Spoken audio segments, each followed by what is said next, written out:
Maranata, pessoal! Salve, salve a todos aí! Estamos aqui mais uma vez para estudar a palavra de Deus, as Sagradas Escrituras.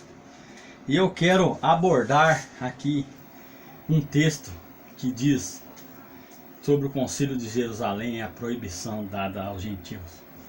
Se você somar aquele quadro de coisas, para que não contradiz a Bíblia nem a lei, que é a base de toda a revelação,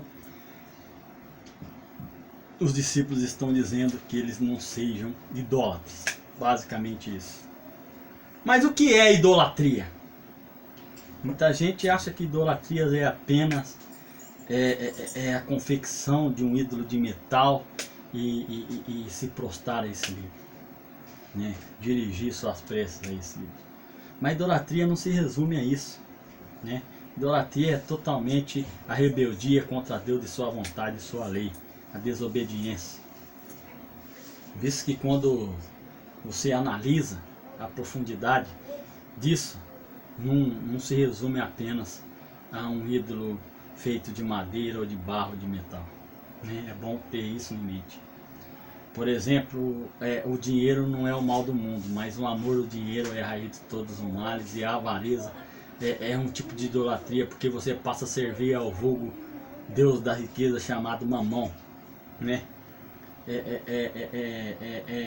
A transexualidade, né? O sodomismo também é um tipo de idolatria, né? Você não serve a Deus da maneira que Ele pede, passa a servir ao seu próprio desejo, né? Paulo vai escrever isso em Romanos capítulo 1, por exemplo, né? São vergonhosas essas coisas e a gente vê por aí hoje, né? Também 1 Coríntios 6, 9 a 10, né? Outro tipo de idolatria também que a gente encontra nas Sagradas Escrituras também é o egoísmo. Isso também é um mal, é idolatria, feitiçaria, né? Mentira, né? Tudo aquilo que vai corromper com os princípios morais de Deus. Que Deus nos ajude. Mas um dos grandes males também, que quem lê principalmente alguns textos da Bíblia na visão helenística, na visão cultural mundana de hoje, interpreta pela razosidade, como é que é a palavra que eu posso citar aqui que enrolou minha língua, né? O primeiro contato com o que você tem do texto e não procura se aprofundar, né? Mas idolatria também se restringe ao ato de alimentação também. Se você come aquilo que Deus pediu para que não comesse, também é um ato de idolatria, é uma quebra da lei, é uma desobediência, né? Eu queria ler aqui no grego o significado da palavra idolatria, né? Nesse dicionário que eu tenho aqui, que é o Dicionário Bíblico Adventista do Sétimo Dia. Do hebraico terafim, do lili, do grego idolatria. Segundo a Bíblia, a prática da idolatria inclui a adoração de falsos deuses em várias formas e a adoração de imagens como símbolos de Yahweh. No Novo Testamento implica o conceito da idolatria para concluir a prática como a gula, nem atitudes como a avareza. Efésios 5:5, Filipenses 3:19. Isso está em harmonia com a ênfase espiritualizante do Novo Testamento. Mas veja o que Paulo diz em Romanos 16, do 17 ao 18. Recomendo-lhes, irmãos, que tomem cuidado com aqueles que causam divisões e colocam obstáculos aos ensinos que vocês têm recebido. Afastem-se deles, pois essas pessoas não estão servindo a Cristo, nosso Senhor, mas a seus próprios apetites, mediante de palavras suaves e bajulações enganam o coração dos ingênuos. Veja que isso também é um pouco pesado. Vamos ver o que Judas diz aqui na sua carta, no versículo 13, né? Primeiro eu vou ler o 10 também. O versículo 10 ele diz assim, ó: todavia esses tais difamam tudo o que não entende, e as coisas que entendem por instinto, como animais irracionais, nessas mesmas coisas se corrompem. Ai deles, pois seguiram o caminho de Caim, buscando lucro, caíram no erro de Balaão e foram destruídos na rebelião de Corá. Né? São ondas bravas do mar, espumando seus próprios atos vergonhosos, estrelas errantes, para as quais estão reservadas para sempre as mais densas trevas. E outro texto também que eu gostaria de ler está aqui no livro de 2 Coríntios, capítulo 6, né? do 16 em diante, que a palavra de Deus diz assim, né? Que acordo há entre o templo de Deus e os ídolos? Pois somos santuários do Deus vivo, como disse Deus, né? Vê que a Bíblia nos contradiz. O próprio Paulo diz que o nosso corpo é santuário do Espírito Santo, né? Ele diz que é o santuário do Deus vivo aqui, e quem quer que Deus permaneça com ele, com o Cristo que quer entrar, fazer morada, não vai servir algo imundo para Cristo, ou que ele mora numa casa suja. Visto que o próprio Cristo diz que ele vem e limpa tudo, mas se ele sair, aquele espírito imundo que estava, ele vem e traz mais 7 para que a bagunça seja totalmente generalizada. E a palavra de Deus continua assim: habitarei com eles e entre eles andarei, serei o seu Deus, eles serão o meu povo. Portanto, saiam do meio deles e separem-se, diz o Senhor.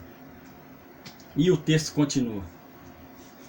Vê que o propósito do cristianismo não é causar divisão assim proposital, né? De uma maneira em que as pessoas se sintam ofendidas, mas ser uma divisão de acordo com o que apresenta Hebreus 4:12, de separar junta e medulas. Ele quer dizer realmente o caráter. Visto que nossa cultura é corrompida pelo pecado, certos tipos de consumos alimentares também é considerado idolatria, é considerado pecado, né? E agora aqui a gente vamos ler outro texto na palavra de Deus, no livro de Isaías, capítulo 65, acho que é o versículo 17, né?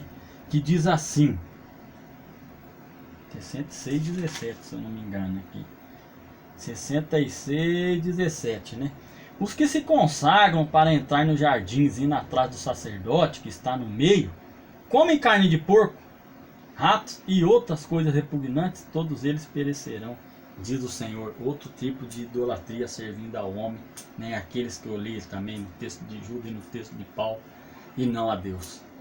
Então, gente, vamos orar, porque segundo Atos 5:32, o Espírito Santo Deus concede àquele que lhes obedece, porque esses já receberam a verdadeira revelação, que é o propósito do Espírito Santo, convencendo da justiça, do pecado e do juízo de Deus.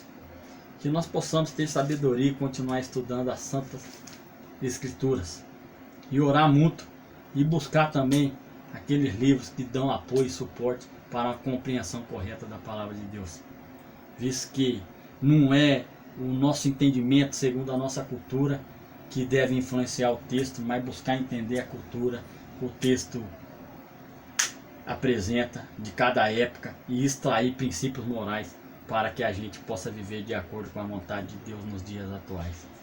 E segundo diz o próprio livro de Isaías, capítulo 8, versículo 20, e ele diz assim: quando disserem a vocês, procurem um médium, ou alguém que consulte espírito e murmura encantamentos, pois todos recorrem a seus deuses e aos mortos em favor dos vivos, respondam: a lei e os mandamentos, se não falarem conforme esta palavra, jamais verão a luz. Visto que o Novo Testamento não contradiz o Antigo, né? Pedro vai dizer que temos ainda a firme palavra da profecia, que brilha como uma candeia, né?